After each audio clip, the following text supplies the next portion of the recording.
اللهم صل على سيدنا محمد وعلى آل سيدنا محمد. أعوذ بالله من الشيطان الرجيم. بسم الله الرحمن الرحيم.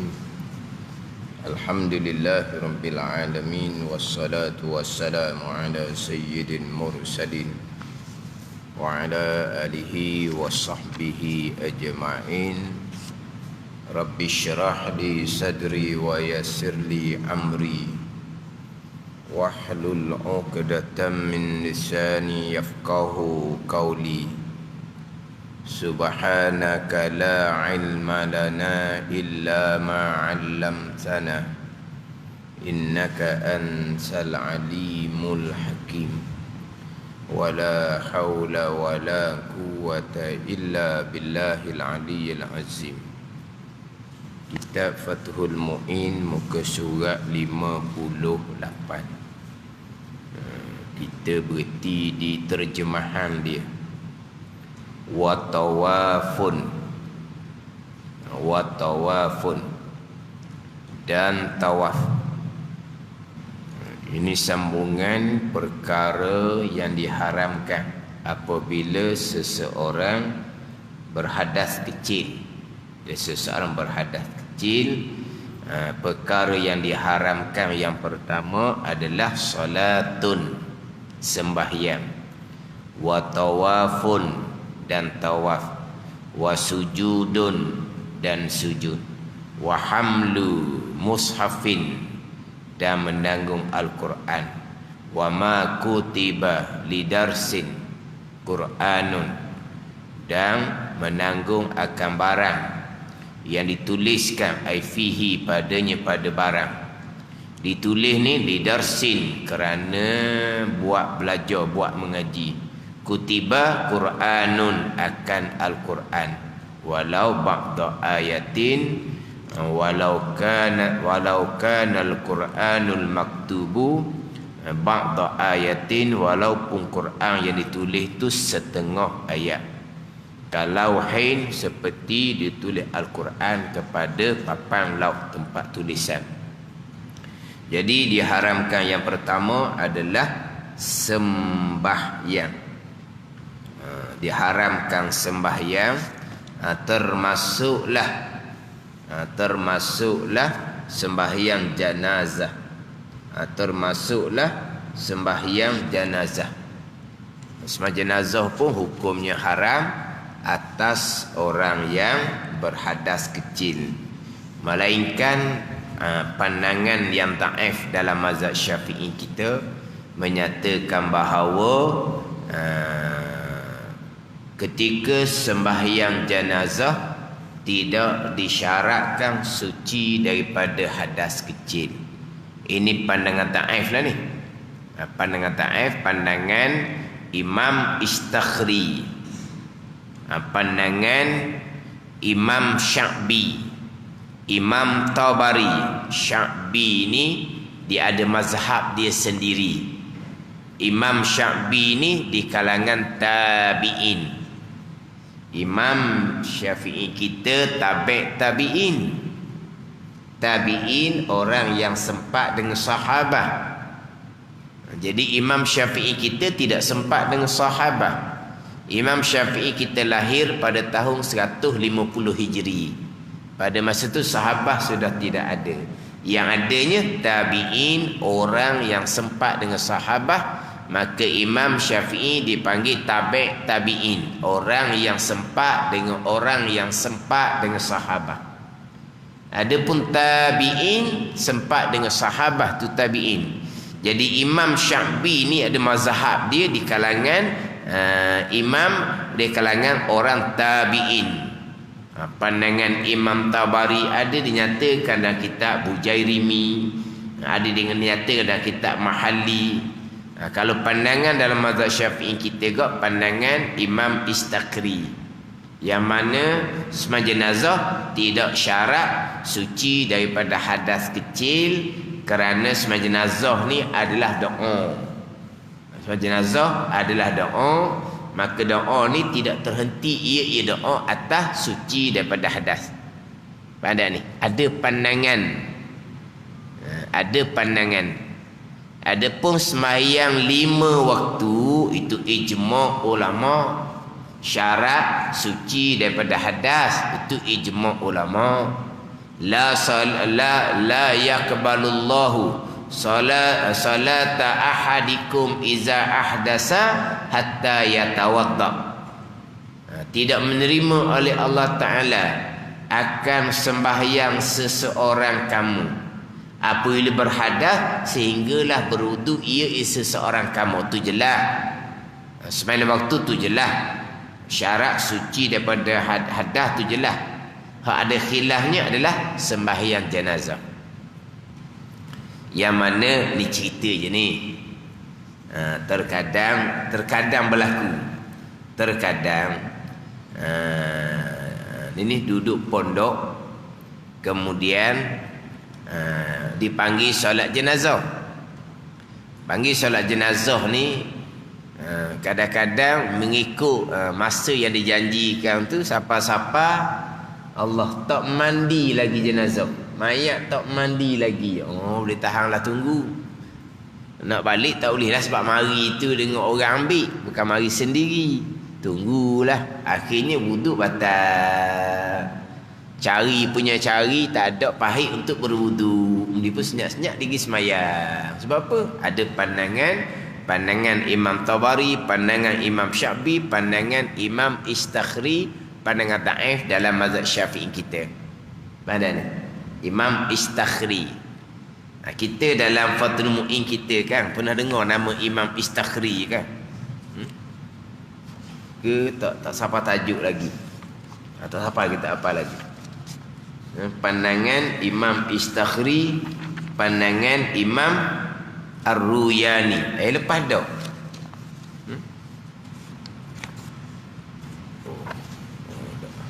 Dia tajuk najis. Tak apa lagi tajuk najis. Pandangan Imam Istakhri, pandangan Imam Ar-Ruyani. Dalam kitab Fathul Mu'in kita ni air kencing dan juga tahi daripada binatang yang dagingnya boleh makan, air kencing dan tahi tadi itu tidak dihukumkan najis. Pandangan Imam Istakhri dan pandangan Imam Ar-Ruyani. Ni adalah kitab Fathul Mu'in kita. Ustaz berapa tak tahulah, saya tak tahu ni ada I'anatul Talibin ni. Pandangan ni sama dengan pandangan dalam mazhab Maliki dan juga dalam mazhab Hambali. Mazhab Maliki, mazhab Hambali sama juga dengan pandangan Imam Istakhri dan juga pandangan Imam Ar-Ruyani.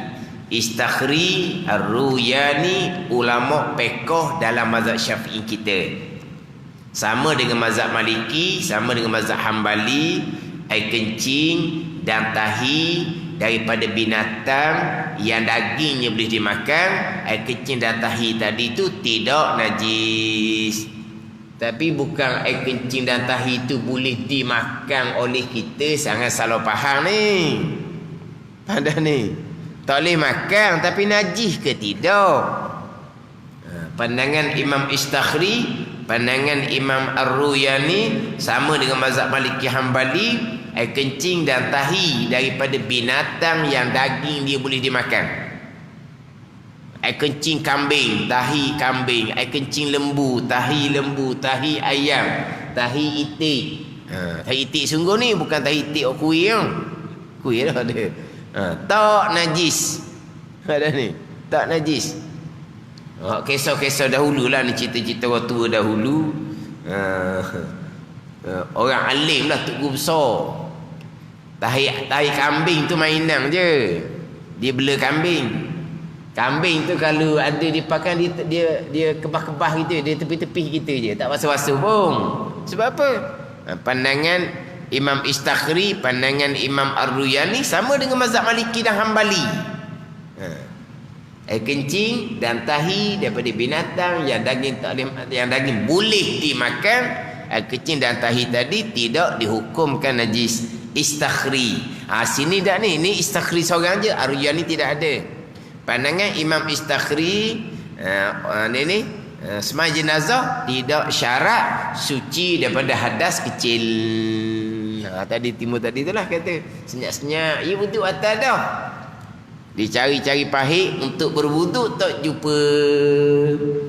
Sebab kalau dahulu-dahulu mereka solat jenazah bukan di masjid surau. Pandai ni. Mereka solat jenazahnya di rumah. Mereka solat jenazah di rumah. Dan ada pandangan mazhab dia tidak membenarkan jenazah dibawa ke dalam masjid. Contoh mazhab Hanafi, jenazah tu dihukumkan najis. Sebab apa? Sebab bangkai najis. Maka najis tidak boleh bawa ke dalam masjid. Pandai ni.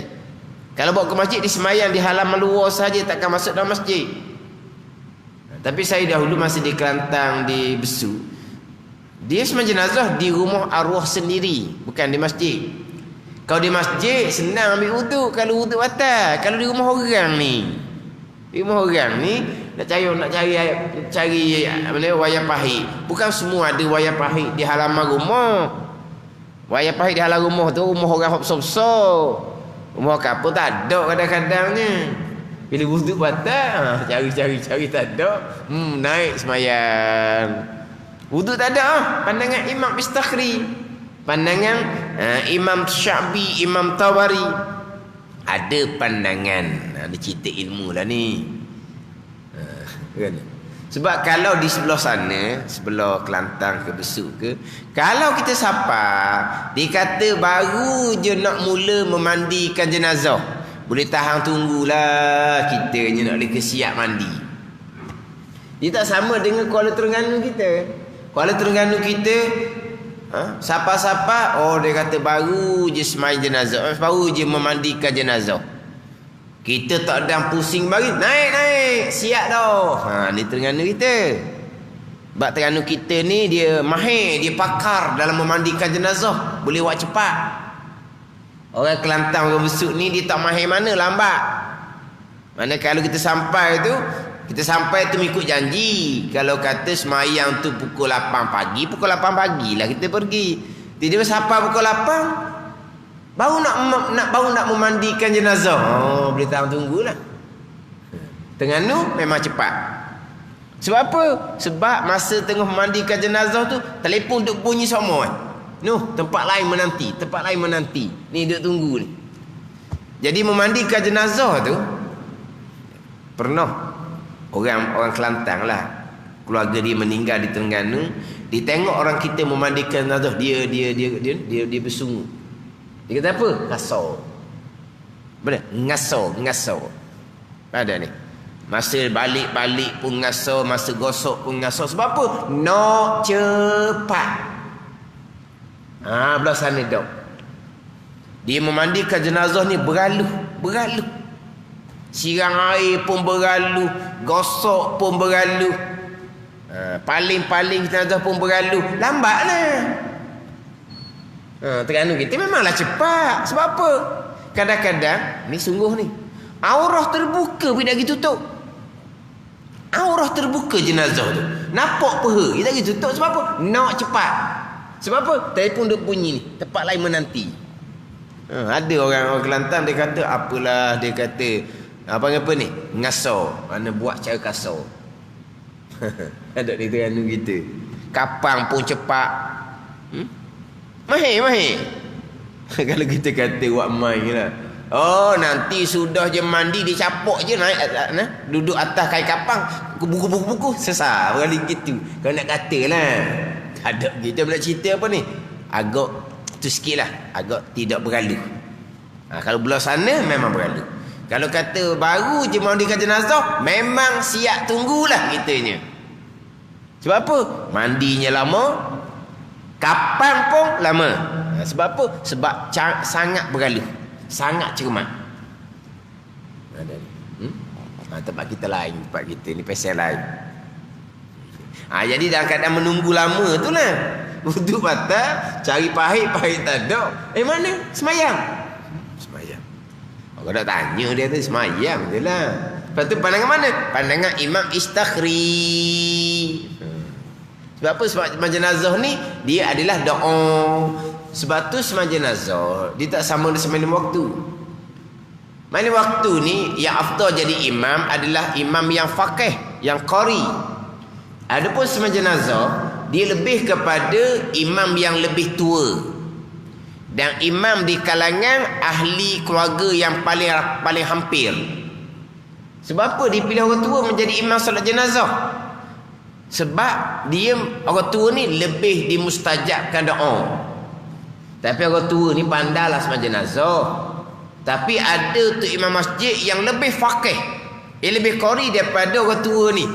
Menjadi imam solat jenazah, dia pilih hak lebih tua. Nak banding hak lebih faqih, lebih qari. Adapun semasa waktu dia pilih hak lebih faqih, lebih qari. Walaupun umur muda sekalipun, dia berbeza dengan imam solat jenazah. Sebab imam solat jenazah lebih kepada doa. Maka doa ni lebih dimustajabkan kepada orang yang lebih tua. Tambahan pula kalau di kalangan keluarga. Sebab tu yang paling afdal menjadi imam solat jenazah adalah ayah kepada arwah. Toki kepada arwah kalau ada toki. Ada ni. Dia nak kepada lebih tua dan keluarga yang terhampir. Sebab keluarga yang terhampir ni hati dia tengah pecah. Dia panggil munkasiratu qulubuhum, orang yang pecah hati. Orang yang pecah hati ni kalau berdoa dia berdoa sungguh. Allahumma ighfir lahu warhamhu wa'afihi. Doa sungguh. Sebab apa? Sebab tu ayah dia, mak dia. Jadi doa dia tu doa yang lebih bersungguh. Sebab dia keluarga hampir. Lepas tu mereka yang lebih berhak menjadi imam. Ni kita ambil orang luar jadi imam. Imam masjid jadi imam. Imam masjid tak kenal apa siapa jenazah. Lepas tu baca Allahumma ighfir lahu warhamhu wa'afihi wa'fu anhu. Bisiak cepat-cepat je. Mana ni? Lepas tu kita sepatutnya kalau jenazah bawa ke masjid surau ke, seeloknya kita tanya molek dengan keluarga arwah. Tidak ada ke anak-anak arwah yang boleh jadi imam? Biar duk gitu. Pandai ni. Sebab mereka yang lebih berhak. Jangan kita imam masjid, imam surau, kita yang segera ke hadapan. Jangan. Cari keluar anak-anak arwah. Yang lebih afdalnya ayah pada arwah, toki pada arwah. Tapi biasanya hak meninggal tu orang tua. Mana hak belah atas tak ada dah. Yang adanya anak. Pilih anak. Anak mana ni? Hak lebih tua dia. Hak paling tua di kalangan anak lelaki tu. Pilih anak. Apa? Sebab dia lebih hampir, hati dalam keadaan pecah, sedih, doa mereka doa yang lebih dimustajabkan oleh Allah Subhanahu wa taala, yang mana solat jenazah ni lebih kepada doa. Dia solat jenazah ni doa, ada pandangan menyatakan bahawa solat jenazah tidak syarat suci daripada hadas kecil. Dan tawaf, yang mana tawaf ni Nabi SAW bersabda, at-tawafu bil baiti salatun walakinnallaha ahalla fihi al-mantiq faman nataqa fala yantiqu illa bi khair Nabi kata tawaf di Baitillah ialah sembahyang, dihukumkan seperti sembahyang, akan tetapi Allah Ta'ala menghalalkan pada tawaf akan bertutur bercakap. Tu je beza. Nabi kata tawaf ialah sembahyang, yang bezanya akan tetapi Allah Ta'ala menghalalkan pada tawaf akan bertutur. Maka siapa yang bertutur, maka jangan bertutur melainkan dengan kebaikan. Itu je beza. Tawaf ni bezanya boleh bercakap. Boleh bercakap. Apabila tawaf ni hukumnya sembahyang, sebagaimana sembahyang syaratnya adalah suci daripada hadas, suci daripada najis. Tawaf pun samalah, suci daripada hadas dan suci daripada najis. Ini cerita mazhab Syafi'i lah. Mazhab Hanafi tawaf suci daripada hadas bukan syarat untuk sah tawaf. Tapi wajib tawaf dalam keadaan suci daripada hadas. Tetapi bukan syarat. Maknanya kalau tawaf serta dalam keadaan berhadas kecil, berdosalah, haram. Tetapi tawaf tu sah. Sebab dalam mazhab Hanafi suci daripada hadas tidak menjadi syarat untuk sah tawaf. Tetapi wajib tawaf dalam keadaan suci daripada hadas, tapi bukan syarat untuk sah tawaf. Itu mazhab Hanafi. Dan sujud. Jadi biasa kita dia perkara yang diharamkan dalam keadaan berhadas kecil ni, dia biasanya sebut sembahyang, tawaf, sentuh Al-Quran dan menanggung Al-Quran. Adapun sujud ni hukumnya sama macam sembahyang. Maka sujud tak bilang lah. Sebab apa? Sebab sujud hukumnya sama dengan sembahyang. Syarat sama dengan sembahyang. Rukun macam sembahyang jugalah. Ada rukun takbir, ada rukun niat, kemudian rukun sujud sekali, kemudian rukunnya memberi salam yang pertama, kemudian rukunnya tertib. Mana ni? Jadi sujud dengan semayang sama, syarat sama, rukun pun sama. Sebab tu kita dia tak bilanglah sujud ni, dia hanya sebut haram dengan sebab berhadas kecil, sembahyang, dan juga yang dihukumkan seperti semayang, iaitu sujud syukur ke, sujud sejadah ke, sama macam sembahyang. Suci daripada hadas, suci daripada najis, menutupi aurah, menghadap kiblah, sama je lah. Kemudian sebagaimana semayang, ada rukun takbir, ada rukun niat, ada rukun salam, dan ada rukun tertib. Kemudian rukun lagi ni sujud tu, itu menjadi rukun. Jadi sujud dengan semayang sama je hukum dia. Suci, syaratnya suci daripada hadas. Kalau berhadas hukum haram sujud.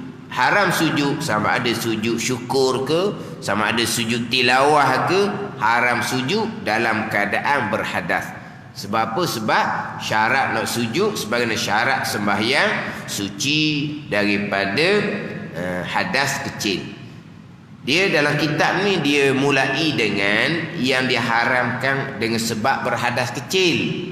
Kemudian di hadapan yang diharamkan dengan sebab berjunub. Kemudian yang diharamkan dengan sebab orang haid. Sebab yang diharamkan dengan sebab berhadas kecil, orang berjunub haram juga, orang haid nifas haram juga. Kemudian tambah lagi yang diharamkan pada orang berjunub, yang tidak diharamkan bagi orang berhadas kecil adalah membaca Al-Quran berhenti di dalam masjid. Orang berhadas kecil boleh membaca Al-Quran, boleh berhenti dalam masjid. Orang berjunub haram membaca Al-Quran dan haram berhenti dalam masjid. Sama juga dengan orang haid dan nifas, haram membaca Al-Quran dan haram berhenti di dalam masjid. Orang haid ni tambah lagi, haram berpuasa orang haid. Haram dia ambil kesedapan antara pusat dan lutut. Dia ada tambahan lagi yang diharamkan atas orang haid dan nifas lebih daripada yang diharamkan atas orang yang berjunub. Orang berjunub ni sama ada bersetubuh, sama ada keluar mani, sama ada perempuan yang beranak, dia panggil orang tu orang yang hadas besar, janabah, dia panggil orang yang berjunub. Depan dia akan cerita pula yang diharamkan bagi orang yang berjunub. Dan membawa mushaf,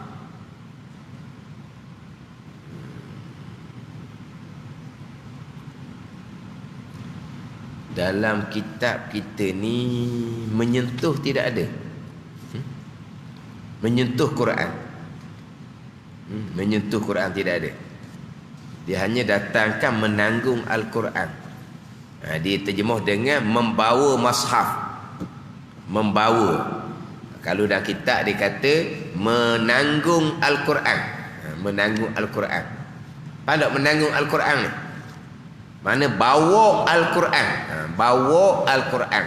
Walaupun dalam keadaan tidak menyentuh. Dia sentuh ni sentuh betul-betul. Jamuh. Jamuh. Sentuh. Menanggung ni contoh-contoh menanggung Al-Quran. Dia ambil ni ambil apa ni? Lidi dijadikan sebagai telunjuk tu kan. Dia pun masuk lidi di bawah helaian. Sebab wuduk dia sudah batal. Kemudian dia nak balik sebab muka surat tu dia baca habis dah. Jadi dia pun nak balik. Nak balik pegang tak boleh. Wuduk dia batal dah. Ada ni. Dia nak ambil wuduk baru malah barangkali. Tapi muka surat tu habis dah. Dia nak balik dia pun ambil telunjuk, dia pun cocok panggil dah. Masuk di bawah helaian. Dia pun angkat helaian. Dia angkat dengan telunjuk. Bukan dengan jari ni, jari ni sentuh, telunjuk. Dia angkat. Sentuh ke tidak? Dia tidak sentuh. Sebab dia pegang telunjuk. Telunjuk yang sentuh Al-Quran. Lepas tu dia pun angkat. Memang tidak menyentuh, tetapi menanggung. Menanggung dia panggil. Haram juga. Ada ni. Sentuh memang tidak, tapi menanggung hukumnya haram. Jadi dalam kitab ni tak cerita bab sentuh dah. Mana bab sentuh?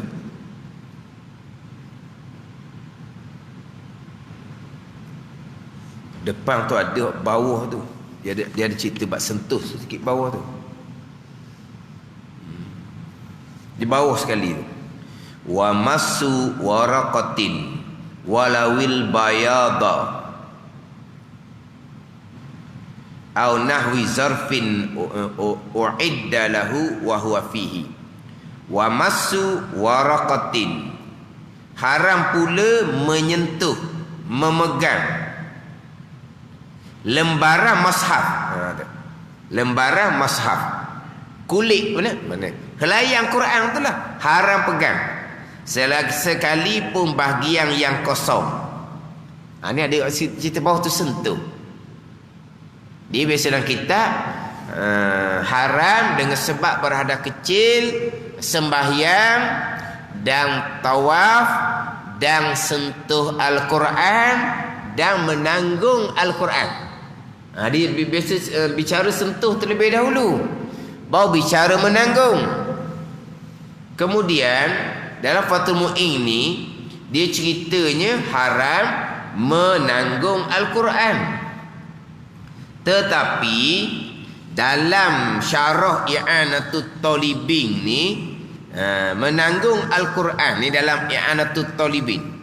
Qauluhu, katanya kata musannif, wa hamlu mushafin ay liqaulihi ta'ala la yamassuhu illal mutahharun ay mutatahhirun wa huwa khabarun bimakna nahyi. Tidak, yang ni jangan. Tidak tu dia dengan makna nahi, jangan. Tidak ni jangan menyentuh akan Al-Quran melainkan oleh orang yang suci. Dan dalil ayat Quran, dalil jangan sentuh. Faham tak ni? Bukan tanggung. Kemudian didatangkan satu hadis laginya. Tadi datangkan dalil ayat Quran, kemudian didatangkan hadis Nabi sallallahu alaihi wasallam wa qauluhu ta'ala wa qaulihi ta'ala, dan kerana sabda Nabi sallallahu alaihi wasallam, la yamassul mashafa illa tahirun, tidak menyentuh akan Al-Quran melainkan oleh orang yang suci. Barulah wa qisal hamlu alal masi, dan dikiaskan akan tanggung atas sentuh. Kalau sentuh haram, tanggung lagilah haram. Lagi kot tu. Jadi sekarang ni haram tanggung Al-Quran.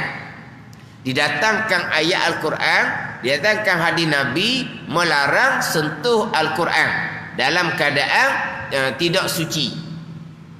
Lepas tu dalil dalam I'anatul Talibin ni, dalil sentuh Al-Quran, kemudian dikiaskan akan tanggung atas sentuh. Kalau sentuh haram, tanggung lagilah haram, bawa lagilah haram. Lagi kot tu. Tetapi hanya didatangkan tanggung Al-Quran. Sentuh tu mungkin di bawah tu barangkali. Biasa kita dia akan cerita sentuh dahulu, kemudian baru lagi. Kalau sentuh haram, kalau tanggung angkat. Sentuh ni pegang je, tak angkat-angkat pun. Kalau sentuh pun tak haram dah, kalau angkat lagilah haram. Baru pergi pada tanggung. Tapi dalilnya adalah sentuh. Sebab itulah menanggung Al-Quran ni, menanggung Al-Quran yang haramnya adalah mazhab Syafi'i kita. Contoh mazhab Hambali, tak apa tanggung Al-Quran, janji jangan sentuh saja. Mazhab Hambali contohnya, yang tak bolehnya, hak dilarang dalam Al-Quran dan hadis adalah sentuh Al-Quran. Janji jangan sentuh. Allah lah dengan apa-apa pun. Angkat tak apa, sebab tak ada larangan. Pandai ni. Jadi mazhab Syafi'i pula hanya kias saja, buat bandingan. Kalaulah sentuh semata-mata, bukan bawa, bukan angkat, bukan tanggung, haram dah. Tapi kalau bawa, kalau angkat, kalau tanggung, lagilah haram. Itu mazhab Syafi'i. Mazhab Hambali tidak. Menanggung, diharuskan. Janji jangan sentuh sahaja. Pada ni. Tapi didatangkan hak menanggung Al-Quran terlebih dahulu, barulah di bawah tu cerita sentuh helayang Quran. Sentuh helayang Quran ni walaupun di kawasan kosong. Walaupun di kawasan kosong. Ni kadang-kadang dia juga orang dia salah faham. Diingat ke Al-Quran tak boleh sentuh ni, tak boleh sentuh di tengah ayat tu je dia ingat. Kan di tepi-tepi ayat tu kan, di tepi-tepi ayat tu kan dia kosong kan. Kita pegang tepi dia kata. Kita bukan pegang di tengah ayat, di tepi tu pun haram. Yang mana berhubung dengan Al-Quran haram belaka. Bukan di tepi Al-Quran tu. Bahkan terkadang Al-Quran di permulaan tu ada helayang kosong, haram juga sentuh helayang tu. Quran tak masuk lagi ni. Di sebelah hadapan, sebelah belakang tu dia ada letak helayang kosong, haram sentuh helayang tu.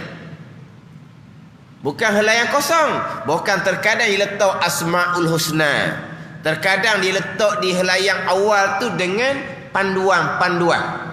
Panduan hak dalam Quran tu. Panduan ni lah, kalau ni baca ni ada panduan. Tu pun haram sentuh. Tanda ni. Bukan bahagian putih di tepi Al-Quran kosong tu. Helayang hadapan.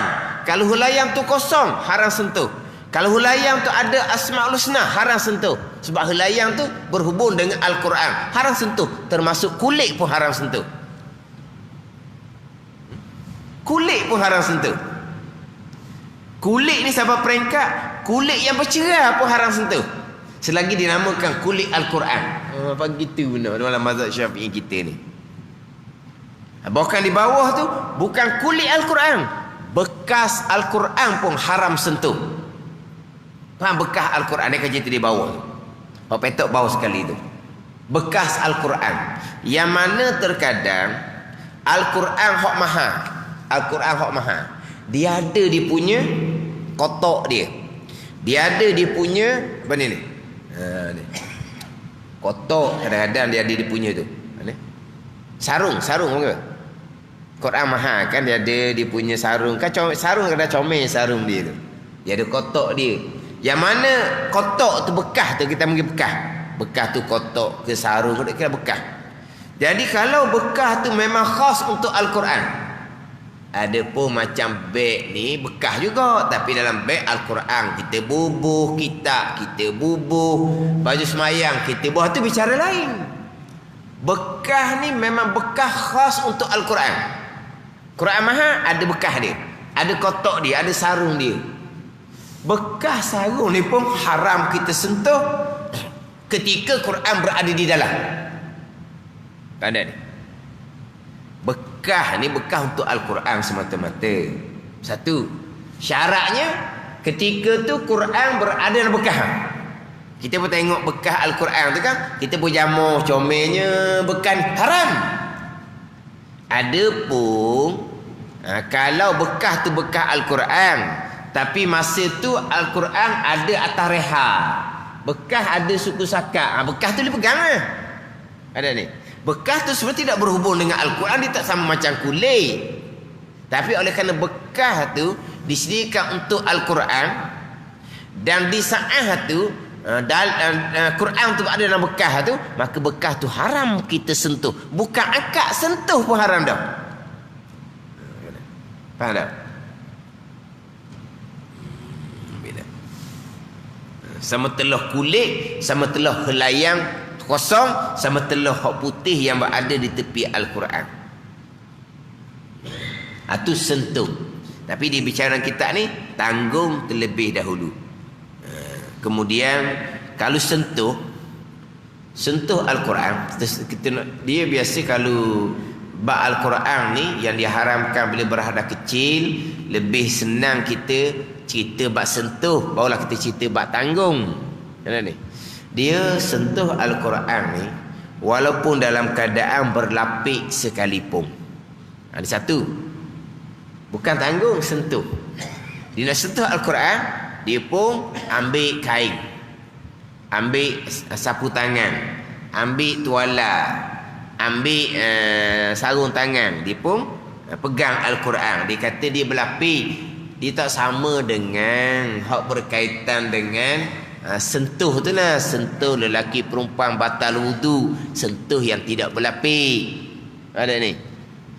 Haram sentuh antara pusat dan lutut isteri yang sedang haid dan nifas. Sentuh dalam keadaan tanpa berlapik. Berlapik tak haram.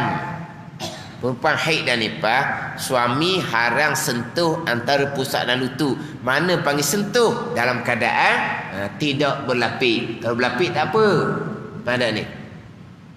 Jadi sentuh lelaki perempuan, hak batal wuduknya sentuh tanpa berlapik. Adapun haram sentuh Al-Quran walaupun berlapik. Ingat baik. Walaupun berlapik, haram sentuh. Selagi walaupun tebal sekalipun.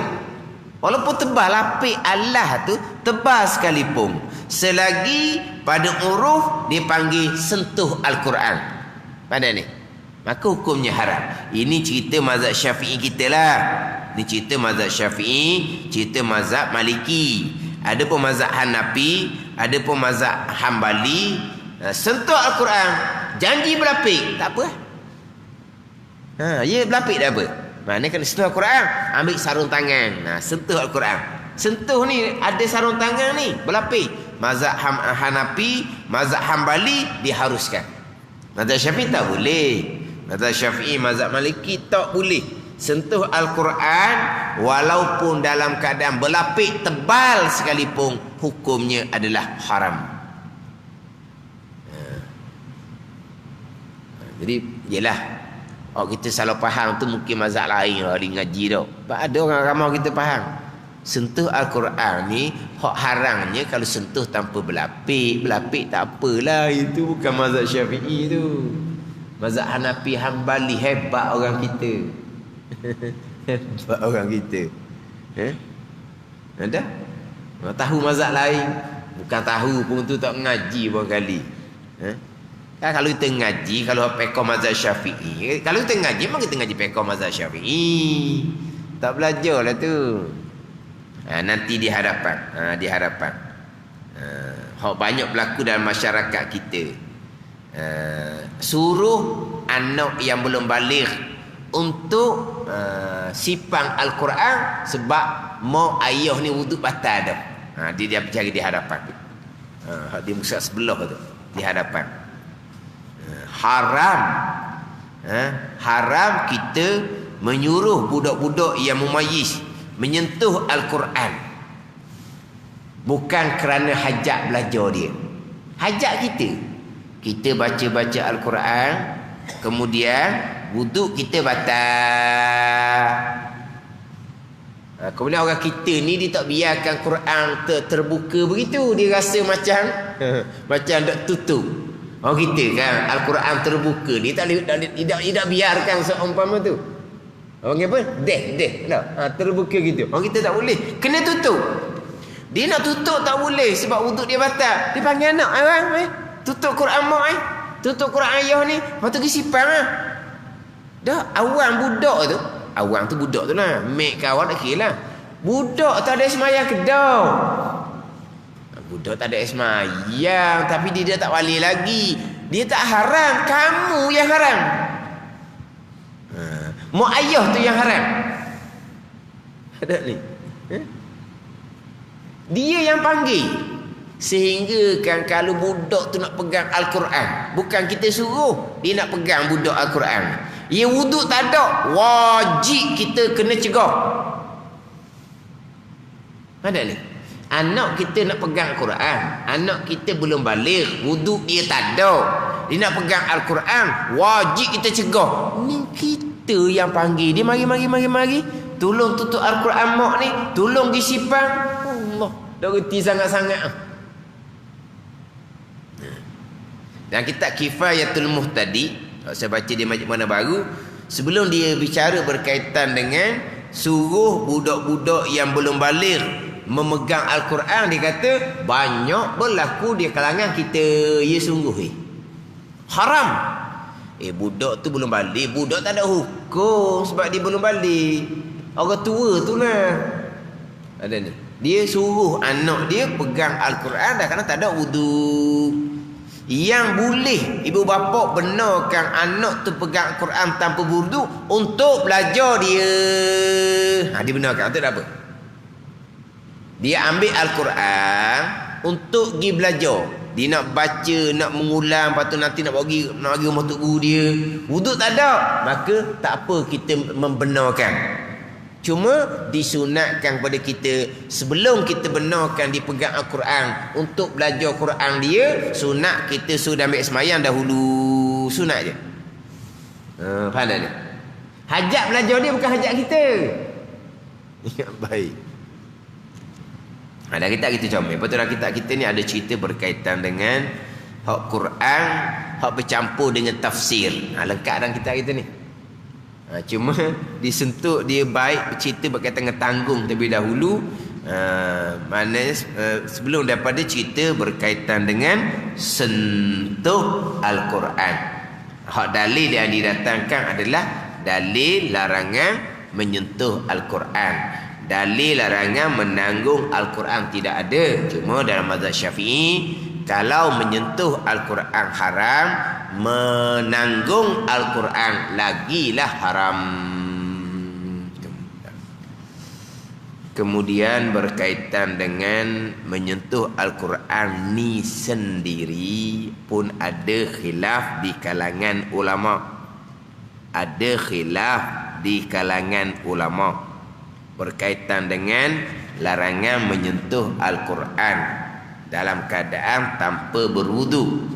Dalam ayatnya la yamassuhu illal mutahharun, tidak menyentuh akan Al-Quran melainkan oleh orang yang suci. Ada setengah ulama mentafsirkan bahawa tidak menyentuh akan Al-Quran ni, Al-Quran di Lauh Mahfuz, illal mutahharun, melainkan malaikat yang suci. Bukan cerita hak kita. Memang ada pandangan dalam mazhab Syafi'i kita, pandangan dhaif dalam mazhab Syafi'i. Mana? Pandangan Imam Istakhri tadi. Imam Istakhri tadi hak mengharuskan solat jenazah dalam keadaan berhadas. Imam Istakhri juga mengharuskan sentuh Al-Quran tanpa berwudu. Itu pandangan dhaif dalam mazhab Syafi'i. Ada dalam Ghayatul Takriq kitab Faraid ada cerita hak pandangan Imam Istakhri yang mengharuskan sentuh Al-Quran tanpa berwuduk, termasuk pandangan Ibnu Salah. Ibnu Salah ni ulama fiqh dan mazhab Syafi'i, guru kepada Imam Nawawi. Pandangan Ibnu Salah, guru pada Imam Nawawi, menyatakan bahawa dia haruskan menyentuh Al-Quran walaupun tanpa wudu. Ini pandangan daif belakang ni. Ini sebagai ilmu tambahan lah. Pandangan Ibnu Salah tu adalah dalam Fiqh Islami wa Adillatum muka surat 299, dan juga ada dalam Bujairimi Fathul Wahab muka surat 47. Hak berkaitan dengan pandangan Ibnu Salah yang mengharuskan sentuh Al-Quran tanpa berwuduk. Tapi itu pandangan daif lah. Itu pandangan daif. Pandangan muktamad dalam mazhab Syafi'i kita, maklumlah, menyentuh Al-Quran, menanggung Al-Quran dalam keadaan berhadas, hukumnya adalah haram. Lepas tu kita berhenti di wa ma kutiba lidarsin Qur'anun walau ba'da ayatin kalauhin. Wallahu a'lam. Bismillahirrahmanirrahim. Alhamdulillahirabbil alamin, wassalatu wassalamu ala sayyidil mursalin wa ala alihi wa sahbihi ajma'in. Allahumma iftah alaina futuhal arifin, Allahumma allimna ilma aqdamin, wa fahimna famasabikin, warzuqna ruqat talibin. Allahumma zidna ilma wa alhiqna bis salihin. Wa sallallahu ala sayyidina Muhammadin wa ala alihi wa sahbihi wa sallam, walhamdulillahi rabbil alamin.